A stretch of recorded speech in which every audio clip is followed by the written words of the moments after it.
Developing tonight, new questions about whether Americans are losing out to very good jobs due to the controversial immigration program, otherwise known as H-1B visa.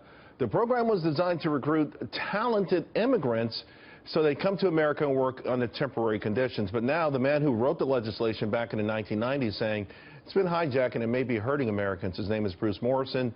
He's a former Democratic congressman from Connecticut, and he joins me now. Bruce, thank you very much, Congressman. Glad to be here. You know, Bruce is fine. Thanks a lot, Bruce. Then, you know, a lot of you were in 60 Minutes, and this revelation of sorts, I mean, it really echoed throughout. I know my social media and a lot of people saying there's a Democrat essentially saying what they hear so many Americans saying, particularly Americans who have that STEM education, science, technology, engineering, and math. So tell us why the program was developed in the first place and what's gone wrong since. Well, when we developed it, we were squeezing the program and tightening it up and trying to move people into a green card program that protects American workers. In 1998, the numbers were increased dramatically, and a huge loophole was created that allows for easy outsourcing of American jobs. And that's why I think it was hijacked, and I think that it's only gotten worse over the period of time from 1998 as more and more companies are using it. And there's simple ways that we can deal with this in order to stop that outsourcing.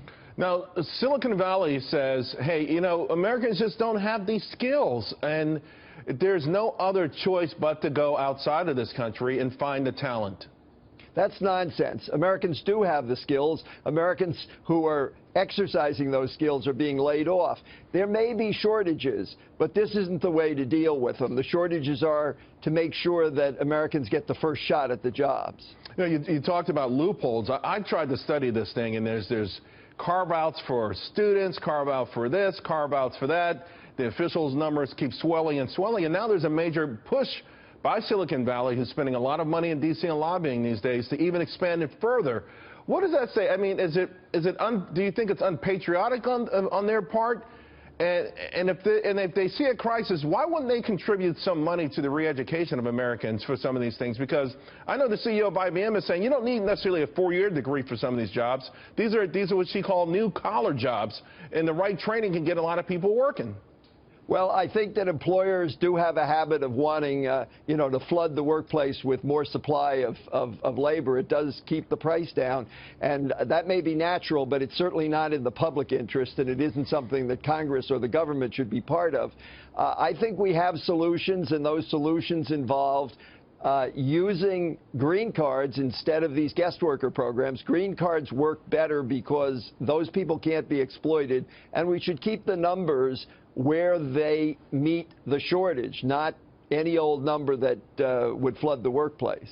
And with respect to Americans who might just need a little bit of training to be able to do at least some of the lower entry jobs that we hear, you know, listen, we get the JOLTS report out from the federal government. They tell us there are literally millions of jobs going begging at this very second.